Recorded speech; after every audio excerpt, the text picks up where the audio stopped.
বিশ্বনবী মুহাম্মদ সাল্লাল্লাহু আলাইহি ওয়াসাল্লাম বলেছেন, কোন বান্দা যদি আল্লাহকে ভালোবেসে, আল্লাহকে মহব্বত করে, দিল থেকে মন থেকে তার উৎকৃষ্ট জিনিসের ভিতরে একটা খেজুরও আল্লাহ রাস্তায় দান করে, আল্লাহ রাব্বুল আলামিন দান করার সাথে সাথে আল্লাহ পাক নিজ ডান হাতে সেটা গ্রহণ করে।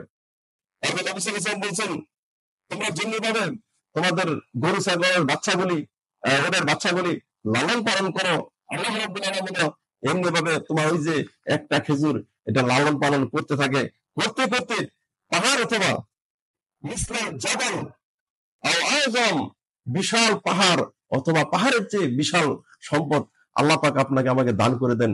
আসেন আমরা দানের মন মানসিকতা তৈরি করি, শুধু বিভিন্ন ফেকরানা খুঁজি যে না দিয়ে নে পারি, অমুক হুজুরের কাছে যাই, হুজুর এটা কি না দিলে চলে না, অমুক জায়গায় যাই না দিলে চলে না, এই সমস্ত শয়তানের চক্রান্তে যেন আমরা না পড়ি।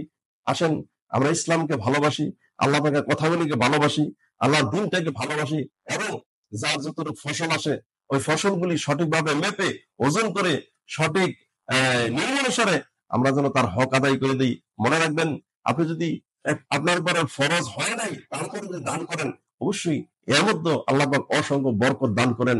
তাহলে আসেন আল্লাহ পাক আমাদের সকলকে এই ভালোভাবে আল্লাহ পাক যেভাবে দান করতে বলেছেন সেই দানগুলি করার তৌফিক আল্লাহ আমাদেরকে দান করুক। আমরা মন থেকে দিল থেকে আল্লাহকে ভালোবাসি, রসুলকে ভালোবাসি। এর ভালোবাসার পরিপ্রেক্ষিতে অবশ্যই আমরা দেখব জান্নাতের মধ্যে অসংখ্য নাজ নিয়ামত আমার আপনার জন্য উপস্থিত করে দিবেন। আল্লাহ পাক আমাদের সকলকে দিনের পথে হকের পথে থাকার তৌফিক দান করুক। আমা তৌফিক ইল্লা বিল্লাহ। আসসালামু আলাইকুম ওয়া রাহমাতুল্লাহি ওয়া বারাকাতুহু।